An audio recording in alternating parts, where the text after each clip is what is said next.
visita a Tom no interior de São Paulo. Eu tinha passado alguns dias em São Paulo, visitando amigos.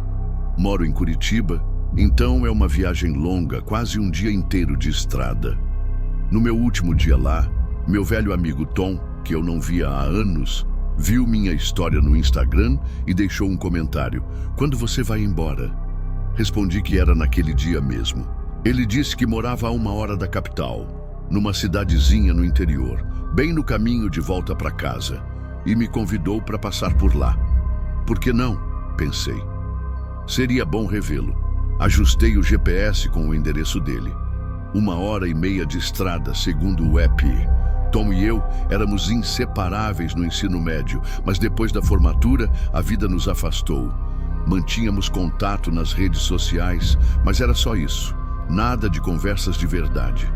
Quando cheguei, a casa dele me surpreendeu. Era antiga, não exatamente caindo aos pedaços, mas com aquele jeito simples de interior. A varanda de madeira rangeu alto sob meus pés enquanto eu subia os degraus. Ele abriu a porta com um sorriso enorme, me deu um abraço apertado e me puxou para dentro. Algumas amizades, sabe, têm essa pureza que o tempo não apaga. O interior era tão velho quanto a fachada. Os móveis pareciam saídos dos anos 70, e cada passo que eu dava no assoalho de madeira soltava um estalo seco. Era rústico, quase como um sítio afastado. O cheiro de madeira antiga e um toque de terra úmida pairava no ar. Sentamos na sala, cachaça na mão, trocando histórias sobre a vida. Um copo virou 2, 2 viraram 3, e antes que eu percebesse, estava bêbado. O calor da bebida tornava o ambiente aconchegante, mas também pesado, como se as paredes estivessem se fechando. Já eram umas 5 da tarde quando começamos, e as horas voaram. Estávamos rindo, perdidos na nostalgia, até que Tom jogou a pergunta que eu sabia que viria. "Cara, você tem uma longa viagem até Curitiba.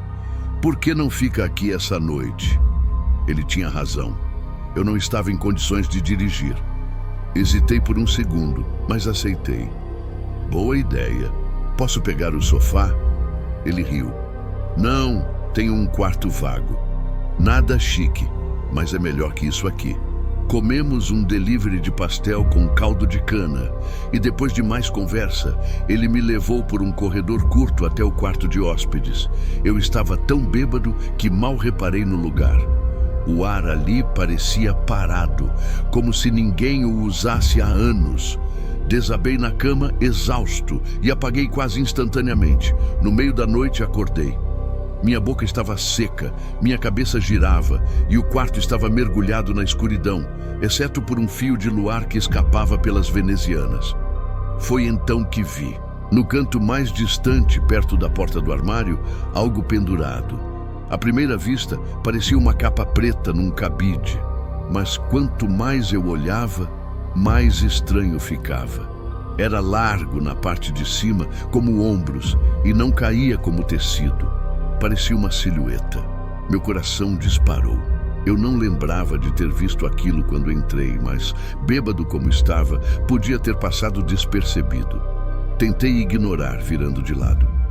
"É só uma capa", repeti para mim mesmo, mas não resisti e olhei de novo.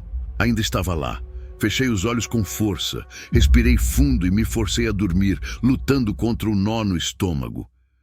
Não sei quanto tempo passou, mas acordei outra vez. Não foi só a ressaca que me tirou do sono. Havia um som, um rangido lento, cuidadoso, como passos leves no chão de madeira. Abri os olhos. O quarto estava mais claro agora, o amanhecer rastejando pelas venezianas. Virei a cabeça para o canto e meu estômago revirou. A capa, ou o que quer que fosse aquilo, tinha sumido.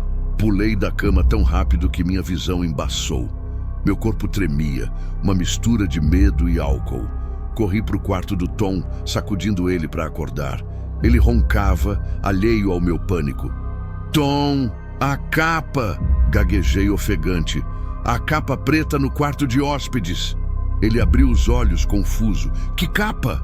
A que estava pendurada na porta do armário parecia uma pessoa. Ele se sentou mais alerta. Cara, eu não tenho capa, nem cabide naquele quarto. Fiquei paralisado, esperando que ele risse e dissesse que era brincadeira. Mas ele só me encarou. Sério. Vem ver, insisti. Ele suspirou, mas me seguiu. Mostrei o canto vazio. Estava bem ali. Eu vi. Depois sumiu. Tom coçou a cabeça. Você tem certeza que não sonhou isso? Minha voz tremia. Eu sei o que vi. Ficamos em silêncio, o peso daquele quarto nos sufocando. Então ele sugeriu, vamos checar a casa, só por garantia. Revistamos tudo. Quartos, armários, cantos. Nada. Nenhuma janela forçada. Nenhuma capa misteriosa. Tom tentou me convencer que foi um sonho, mas eu sabia que não era. Assim que o sol subiu, peguei minhas coisas, disse adeus e caí na estrada. Quase me senti culpado por deixá-lo sozinho depois disso. A viagem inteira de volta para Curitiba, minha mente ficou voltando para aquele momento, acordando com aquela figura parecida com uma capa me encarando do canto. Talvez Tom tenha sumido com ela de manhã para me pregar uma peça cruel, mas até hoje ele nunca confessou nada, então eu duvido. Ou talvez, só talvez, tivesse alguém naquela casa me observando dormir e eles decidiram sair antes da manhã. Isso aconteceu quando eu tinha 18 anos. Eu estava em uma viagem com meus pais e uma amiga minha, que vamos chamar de Sofia. Tudo se passou na Suécia. Estávamos em uma aventura de carro, meus pais, Sofia e eu, enfrentando uma jornada de 8 horas desde nossa casa. O plano era explorar um parque temático e passar a noite acampando, mas não tínhamos feito reservas. Quando chegamos à cidade do parque, era só para visitar no dia seguinte. Então, precisávamos de um lugar para dormir. Tínhamos barracas no carro. Então meu pai pesquisou campings próximos online. Ele encontrou um que parecia decente e telefonou, mas demos azar. Havia um torneio de futebol importante acontecendo e o lugar estava lotado. Como não reservamos com antecedência, não sobrou vaga. Tentamos outros, mas os preços eram altos demais ou ficavam muito distantes do parque. Restou-nos procurar um ponto na natureza para montar acampamento. Ajustamos o GPS para um estacionamento isolado numa reserva florestal e seguimos para lá. Chegamos ao entardecer. Era um estacionamento de cascalho, solitário, cercado por uma floresta densa. Vimos algumas pessoas por perto e perguntamos se era seguro armar as barracas ali. Uma mulher que passeava disse que sim, que era um local calmo, sem riscos. Confiamos nela. A uns 10 minutos a pé tinha uma praia e por um instante pensamos em acampar lá, mas algo me fez sentir que o estacionamento era mais seguro. Então, ficamos. Ao descarregar o carro para montar as barracas, notei um veículo antigo estacionado mais adiante. Estava em péssimo estado, com a lataria desgastada e parecia vazio. Ninguém dentro. Achei esquisito, já que a noite caía e não havia mais gente na praia ou andando pela floresta. Mas não dei muita atenção. Ajudei meus pais a preparar tudo. Uma barraca para eles e outra para mim e Sofia, bem próximas uma da outra. Depois de muito esforço, terminamos. Sofia e eu ficamos na nossa barraca, vendo vídeos no celular e beliscando salgadinhos. Já passava das 23 horas e queríamos dormir cedo para não ficarmos exaustos no dia seguinte. Por volta da meia-noite, resolvemos descansar. Meus pais já dormiam na barraca deles. Sofia e eu estávamos olhando vídeos no celular quando um som metálico ecoou do estacionamento. Parecia uma enxada caindo no cascalho. Nos assustamos e ficamos imóveis, tentando identificar o barulho. Não ousamos olhar pela abertura da barraca, só ficamos quietas escutando. O ruído vinha de onde estava aquele carro velho. Logo depois, ouvi algo como uma enxada sendo jogada no porta-malas, seguido de um baque ao fechar a tampa. Em seguida, o motor rugiu e o carro saiu acelerado, como se alguém fugisse às pressas. Mandei uma mensagem para um amigo de uma cidade próxima, contando onde estávamos.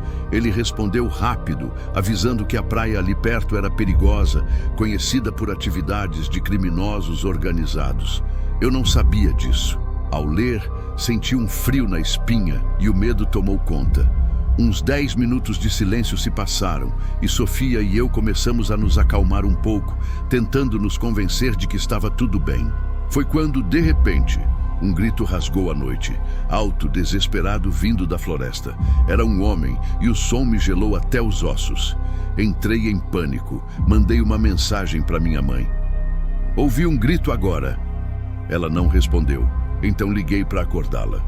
Quando atendeu, sonolenta, disse que nem ela nem meu pai tinham escutado nada. Deve ser algo simples, ela falou, tentando me tranquilizar. Mas não havia nada de normal naquele grito. Sofia e eu nos encolhemos sob os cobertores apavoradas, sem entender o que acontecia. Cada segundo parecia eterno. Estávamos com medo até de respirar alto. De repente, tudo ficou quieto, um silêncio denso e opressivo. Então, ouvi algo que me paralisou. Passos. Alguém caminhava ao redor das barracas devagar, como se evitasse fazer barulho. Desliguei o celular para a luz não nos denunciar. Meu coração disparou, pulsando nos ouvidos. Não fazia sentido alguém estar ali no meio da floresta àquela hora.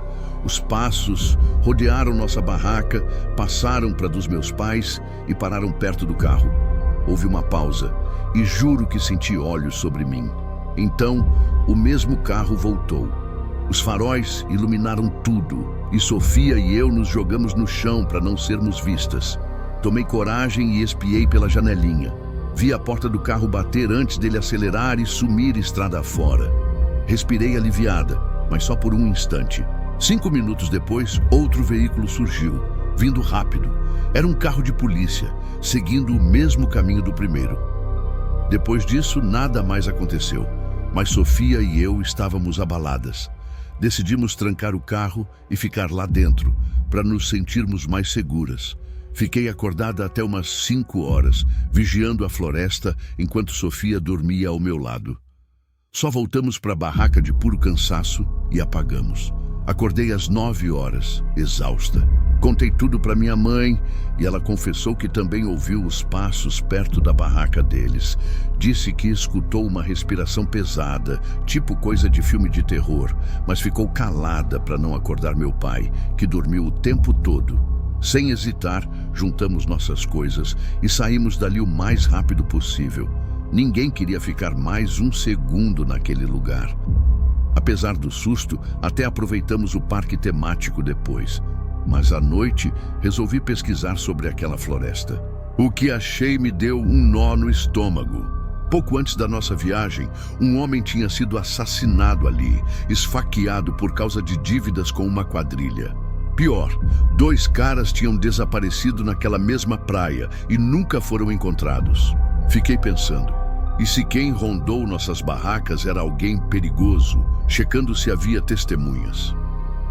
Até hoje me pergunto quem deu aquele grito horrível, porque alguém usava uma enxada no meio da noite e o que a polícia estava perseguindo.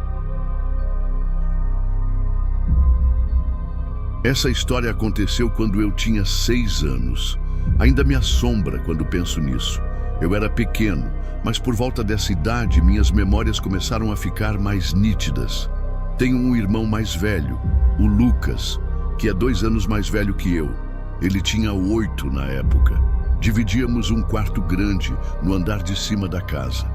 Meus pais dormiam no térreo. Meu horário de dormir era rígido, 8h30, e se meu pai nos pegasse acordados depois disso, a bronca era feia. Ele sempre foi duro com a gente quando éramos crianças.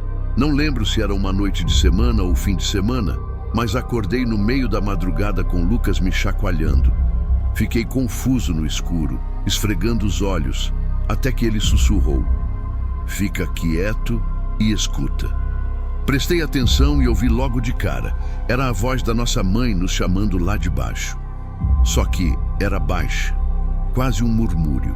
Levantei para ir até ela, mas Lucas me segurou pelo braço. Não vai. Acho que não é a mamãe. Revirei os olhos e disse para ele parar de me assustar. Achei que era só mais uma das brincadeiras dele, mas ele insistiu, sério. Vem aqui e ouve direito. Me arrastei até a porta do quarto, ainda meio irritado. Do lado de fora do nosso quarto, tinha um corredor pequeno que levava ao banheiro e a um outro quarto onde minha avó ficava quando vinha dormir em casa. Bem à direita da nossa porta, ficava a escada para o andar de baixo, que tinha uma portinha própria. Encostei o ouvido ali e ouvi mais claro. Era uma voz que parecia a da nossa mãe, chamando Lucas, Pedro. Olhei para o meu irmão e disse, é a mamãe, sim. Mas ele balançou a cabeça firme. Não é, não. Mesmo com 6 anos, sendo o caçula, fui o único com coragem de abrir a porta do quarto e depois entreabrir a da escada para escutar melhor. Só que de repente a voz parou. Sussurrei para o Lucas. A mamãe foi embora. Ele repetiu teimoso. Não é ela. Fiquei bravo. Mandei ele calar a boca e disse que ele estava me dando medo. Destranquei a porta da escada e abri devagar, tentando não fazer barulho. Quando consegui espiar pela fresta, gelei. Lá embaixo, no fim da escada, dava para ver a silhueta de uma mulher, nítida como se fosse dia. Mas eu sabia no fundo que não era minha mãe. Quem quer que fosse me viu, porque disse, com uma voz doce, Oi, querido, desce aqui. Fechei a porta num susto, tranquei tudo, corri para o quarto e bati a porta atrás de mim. Comecei a chorar, tremendo, e Lucas ficou repetindo, eu te avisei. Decidimos gritar juntos para acordar nossos pais. Contamos até 3 e começamos a berrar e bater os pés no chão com toda a força. Não demorou para ouvir os passos dele subindo a escada correndo. Meu pai bateu na porta trancada, irritado no começo, mas quando abrimos e ele viu que eu estava chorando e nós dois apavorados, eles mudaram de tom. Contamos tudo e minha mãe ficou preocupada na hora. Eu não estava na escada chamando vocês, ela disse, franzindo a testa. Perguntou como era a mulher, mas não conseguimos descrever direito. Só sabíamos que não era ela. Enquanto isso, meu pai desceu rápido, acho que para dar uma olhada na casa. Depois de um tempo, minha mãe nos acalmou, nos deu um beijo de boa noite e, tenho certeza, mandou trancar as portas. O que achei estranho na hora, porque eu era pequeno demais para entender. Parecia que meus pais sabiam de algo. Lucas e eu ficamos espiando pela janela quando ouvimos a campainha tocar mais tardiamente. Lá fora, tinha um carro de polícia estacionado. Queríamos descer para ver, mas ficamos quietos no quarto. No dia seguinte, imploramos para eles contarem quem era e o que tinha acontecido, mas eles sempre desconversavam. Diziam que não sabiam, que podia ser só um invasor qualquer, mas elogiavam a gente por não ter descido. Acho que eles sabiam quem era, sim, e esconderam para nos proteger de mais medo ou trauma. A última vez que perguntei sobre isso foi num jantar com eles, anos depois, e minha mãe só deu de ombros, como se fosse um estranho qualquer. Mas isso nunca explicou como aquela mulher sabia nossos nomes. Isso aconteceu quando eu tinha 16 anos. Ainda estava no ensino médio e não tinha carro, então dependia dos meus pais para me levar ou ia a pé se fosse perto. Era fim de semana e minha amiga Laura resolveu chamar alguns amigos para curtir na casa dela, já que os pais dela tinham viajado. Minha mãe me deu uma carona até lá. A casa da Laura ficava a uns 3 minutos de carro ou 20 minutos caminhando. Minha mãe era solteira na época e adorava sair também. Ela me avisou, se eu ficar na rua até tarde, você volta a pé ou pega carona. Ou seja, ela ia para algum rolê dela. Na casa da Laura estavam algumas amigas nossas, Clara, Mariana e Júlia. Nós 5 ficamos no quintal por umas horas, rindo e conversando. Até que de repente uns garotos da escola apareceram. Não estavam na lista. A Laura tinha chamado eles sem me avisar. Fiquei irritada porque um dos caras, o Daniel, era alguém com quem eu tinha um passado meio chato e eu não queria nem respirar o mesmo ar que ele. A Laura achou que estava fazendo um favor, tentando nos reconciliar às escondidas, mas para mim foi só um desastre. Eram 4 garotos e nós 5, e o clima ficou esquisito. Depois de um tempo, decidi que não estava a fim de ficar e fui embora. Acho que alguns saíram logo depois de mim porque já era tarde, mas eu só queria distância daqueles caras. Enquanto caminhava, mandei mensagem para Laura, deixando claro o quanto eu estava chateada. Ela respondeu pedindo desculpas. Volta aqui, por favor. Eu perdoei, mas disse que queria ir para casa mesmo assim. Caminhei uns 5 minutos até que parei de repente. Ouvi passos atrás de mim. Diminuí o ritmo para ter certeza e sim, eram passos, e não meus. Virei para trás e vi um homem de meia idade, com o capuz do moletom cobrindo a cabeça e as mãos nos bolsos. Ele sorria para mim e disse: "Oi, tudo bem?" Respondi um "oi" seco, virei de volta e acelerei o passo. Estávamos num bairro residencial. Ver gente andando não era raro, mesmo de noite, então tentei não surtar. Mas uns minutos depois, olhei de novo e ele ainda estava lá, na mesma distância, talvez um pouco mais perto. O caminho para casa não era reto, tinha várias curvas e cruzamentos, e a cada virada ele continuava me seguindo. Mandei mensagem para os meus amigos contando o que estava acontecendo. O homem falou de novo: "Noite gostosa, né? Adoro esse tempo." Respondi um "é curtinho" e apertei o passo, mas sem correr para não parecer que estava fugindo. Só que ele não parava. Cada vez que falava, eu sentia um aperto maior no peito. "Por que ele está me seguindo?" pensava. Ele perguntou: "Você é daqui do bairro?" Falei: "Não." Seca, querendo cortar qualquer papo. Comecei a pedir ajuda para os meus amigos pelo celular. "Alguém manda um dos caras me buscar." Ironia do destino. O Daniel, que eu estava evitando a noite toda, disse que vinha me pegar. Então, o homem atrás de mim falou algo que mudou tudo. "Relaxa, não vou te machucar. Você mora perto da escola básica, né?" Virei para ele e ele parou de andar. Ainda sorria, mas agora o sorriso parecia falso, quase ameaçador. Gritei: "Me deixe em paz!" e saí correndo. Ouvi ele correr atrás de mim, os passos dele ecoando mais rápido. Meu coração disparou. Gritei: "Socorro! E me ajudem!" com toda a força, esperando que alguém nas casas acordasse. Ele perdeu a calma e rosnou: "Fica quieta, sua peste!" Meus gritos devem ter assustado ele, porque não queria chamar atenção. Deu meia volta e sumiu na escuridão. Algumas luzes acenderam nas casas e um casal saiu para ver o que estava acontecendo. Expliquei, ofegante, que quase fui agarrada.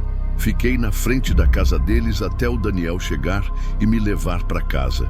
Um minutinho de carro que parecia eterno. Minha mãe não estava lá, provavelmente ainda no rolê dela, e não respondia minhas mensagens. Não queria ficar sozinha, então pedi para o Daniel passar a noite lá. Ele ficou todo animado, mas eu só queria companhia. Ficamos acordados até tarde, conversando sobre coisas do passado, tentando esquecer o susto, até que ouvimos passos do lado de fora, circulando a casa. Meu quarto ficava no andar de cima, de frente para o quintal. O portão rangeu. Minha mãe nunca entrava por ali, então algo estava errado. Resistir ao impulso de chamar por ela foi difícil. O Daniel e eu espiamos pela janela, esperando ver alguém, mas então uma voz masculina veio lá de baixo. "Tô te vendo aí em cima." Soltei um grito abafado e me afastei rápido. O Daniel berrou: "Vamos chamar a polícia, seu maluco." Foi o que fizemos. Ligamos para o emergência enquanto eu tremia, pensando que aquele cara sabia onde eu morava. Talvez até soubesse quem eu era e que eu estava na casa da Laura. O Daniel tomou a frente falando com os policiais, tentando bancar o valente, e eu agradeci por isso. Quando a polícia chegou, me senti mais segura só de descrever o homem para eles, como se aquilo fizesse alguma diferença. Minha mãe voltou logo depois, assustada como eu, e eles deixaram uma viatura no quarteirão por umas horas para desencorajar o cara. Depois disso, nunca mais andei sozinha à noite. Tinha medo até de ir no quintal. Minha mãe chamou meu tio para instalar câmeras de segurança bem visíveis, para afastar qualquer intruso. Ainda bem que a história parou aí. Um ano depois, minha mãe vendeu a casa. Ela não aguentava me ver vivendo com medo. Nunca descobrimos quem era aquele homem.